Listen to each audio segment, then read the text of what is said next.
Ampifaliana marakariva rehavana malalina zao ntsika miona toy zao indray iainy tenin'Andriamanitra indrindra sakafo fanao antsika mofinainao antsika amin'itian'io ity mba azontsika hery amin'ny fanompoan'Andriamanitra.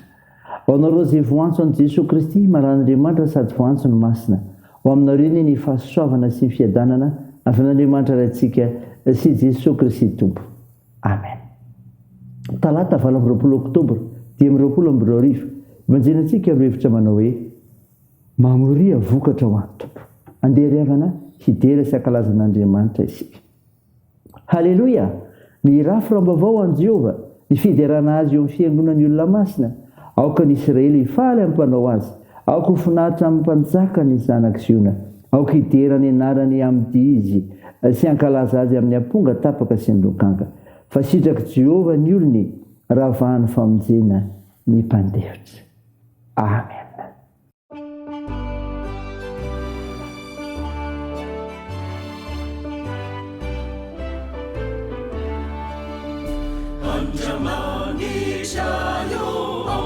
Sure Isaia zanaka mahazoto tsaraka avitabe aminyasi zayata fa fitiavana ianao ka afaka ampiray tokoana enganeza tsy usulafaka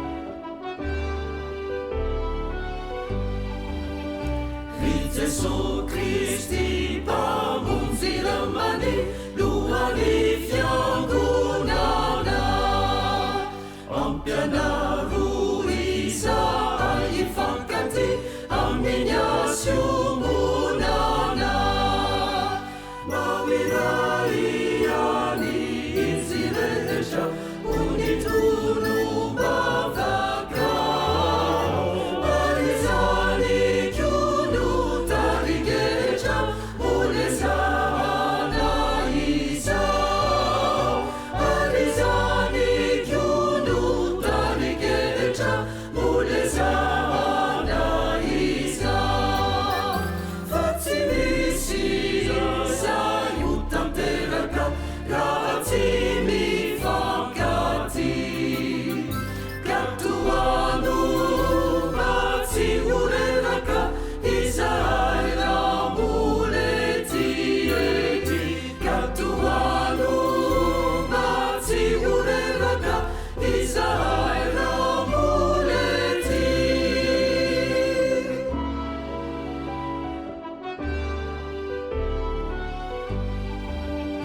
Rifanai masino matiununa hafana unifuna naiza misya naitevununa ifana pifanja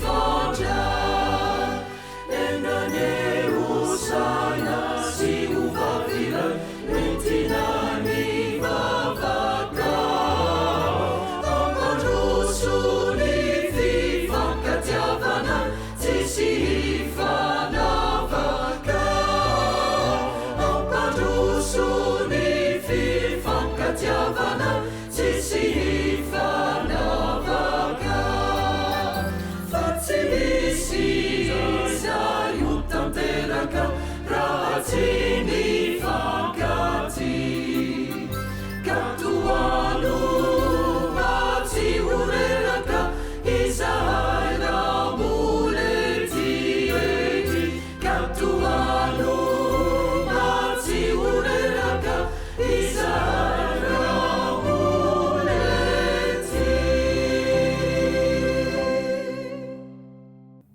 andeha hivavaka isika.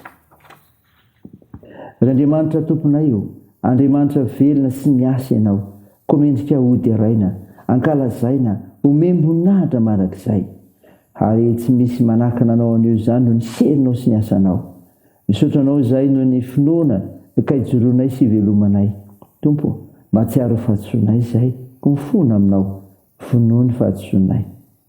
Fanamaso no midira ty anatinay raha isaino sy andray ny afatra tsara avy amofonainy izay, ka ilazana fa tokony hamory vokatra ho anao, dia izay manaiky anao taona sy mpamonjy. Mitenena Tompo, voninkaina anao izay. Aminaran'i Jesosy Kristy ilay mpanavitra anay nanaovanay mivavakay. Amen. Ravana malala, ny finainao antsika amin'ny teny ity dia ho hitanao ao amin'ny epistily faharoa sy raha Paoly amin'ny Korintiana. Korintiana faharoa toko 5, ny 9:20 ka hatramin'ny 1:20. Mivaky toy izao aminaran'i Jesosy.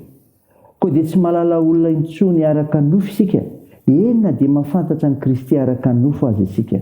Ankehitriny dia tsy fantatsika araka izany intsony izy. Koa raha misy olona ao amin'ny Kristy dia olom-baovao izy. Efa lasa ny zavatra taloha, indreo efa tonga vaovao ireo. Fa izany rehetra izany dia avy amin'Andriamanitra, izay mampiavana antsika taminy amin'ny alalan'i Kristy sady nanome anay ny fanompona fampihavanana. Dia izao, Andriamanitra ao amin'ny Kristy no nampiavana izao tontolo izao taminy, ka tsy nanisa ny fahatsoany, ary efa napetrany aminay ny teny fampihavanana. Koa dia iraka solon'i Kristy izay, toin'Andriamanitra mampangataka anay aminareo. Solon'i Kristy izay ka mangataka indrindra aminareo hoe mihavana amin'Andriamanitra ny ianareo. Izay tsy nalala ota dia efa nataony ota monjy antsika, mba ho tonga fahamarin'Andriamanitra ao amin'ny kosa isika. Amen. Ray masonao, manamasinana anay amin'ny fahamarinana, ny teninao ny fahamarinana. Amen. Ry havana malala, ho aminao hatrany ny fiadana avy amin'ilay Jesosy Kristy mpamonjy antsika. Nofinaina novakina tamintsika teo Korintiana faharoa toko 5:1-20. Tantara nosoratan'i Paoly ny amin'ny voninahitra momba ny raharaha nandrenan'ny apôstôly, sy ny foaran'izany ny voninahitra ny lalàna. Koa ny irak'i Jesosy Kristy dia izao mampiavana ny olona amin'Andriamanitra. Nampiavana. Ny irak'i Jesosy Kristy mampiavana ny olona amin'Andriamanitra. Mihavana amin'Andriamanitra ny ianareo ho ny 20. Antso sy fangatahana ho an'ny Korintiana mba hiavana amin'Andriamanitra nataon'i Paoly apôstôly eto. Jesosy Kristy dia efa namonjy azy teo amin'ny ota sy ny adiny rehetra. Noho izany, tokony hanompo an'Andriamanitra izy ireo. Raha izany, ny fahatsapahan'ny olona ny famonjena vitan'i Jesosy Kristy no mahatonga azy hiavana amin'Andriamanitra. Raha tsy tsapan'ny olona izany, dia tsy mety tonga amin'ny fihavanana sy fanompona an'i Kristy izy. Koa ataovy tsara ny fihavanareo amin'ny Kristy, izay efa tsy nanisa fahatsoantsika. Ny irak'i Jesosy Kristy dia izao koa manambara ny famonjen'i Kristy. Hoy ny 1:20, mba ho tonga fahamarin'Andriamanitra ao amin'ny kosa isika. Jesosy ry havana dia tsy manana ota sady tsy nanota. Maty hamonjy ny mpanota nefa izy, mba hahazoana manamarina ny mpanota. Tonga toy ny mpanota mihitsy Jesosy mba hamonjeny ny mpanota. Raha tsy ny raha marina tao amin'i Jesosy Kristy latsaka, dia tsy misy fahamarinana ho amin'izay olombelona mpanota. Noho izany, Jesosy Kristy no namonjy sy nanamarina ny mpanota mba handraisana famonjena. Ary ny famonjena no raisin'ny olombelona tao amin'ny Kristy, nahatonga azy hanompo an'i Kristy. Vavolombelon'ny famonjeny vita n'Andriamanitra ny olom-bovody. Izany ry havana. Zava-dehibe ho antsika ny mahafantatra izany ho fonontsika, ho antsika izay irak'i Jesosy Kristy, mba azontsika mihavana amin'Andriamanitra. Ary indrindra koa azontsika manambara famonjeny Jesosy Kristy ary nitahiry izany apotsika. An'Andriamanitra eny ny voninahitra. Amen. Andeha hivavaka isika. Andriamanitra, misaotra anao izay nomofinahy nanomenao anay izay milaza ny irak'i Jesosy Kristy, izay mampihavana ny olona amin'Andriamanitra sy manambara ny famonjen'i Jesosy Kristy. Jesosy, misaotra anao izay amin'ny asa nomenao anay. Tahiry izany ary amparezo izay hatoky anao ary manaiky ny fandaminanao koa. Meo asa ny mitady izany Tompo, ary velomy fikasana tsara rehetra. Tompo, vavaka aminao izay ho andreo marary mila ny vavakay. Atsoro ny tananao hanindrony rofo sy ny aretina rehetra. toany ny asa fitsapony.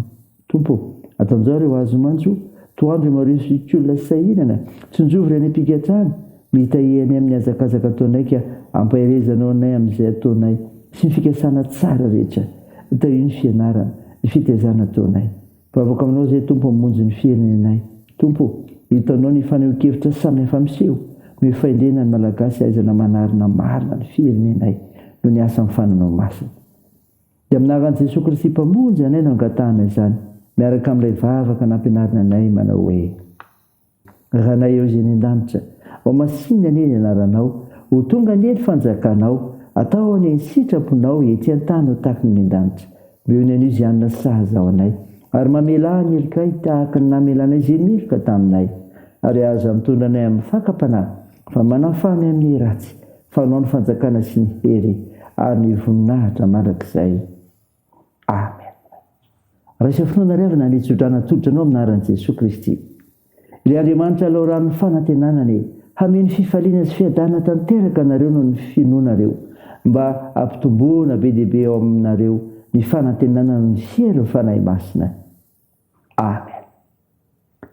Dia ho an'Andriamanitra irery ny voninahitra amin'ny anaran'ny Ray sy ny Zanaka ary ny fanahy masina. Amen.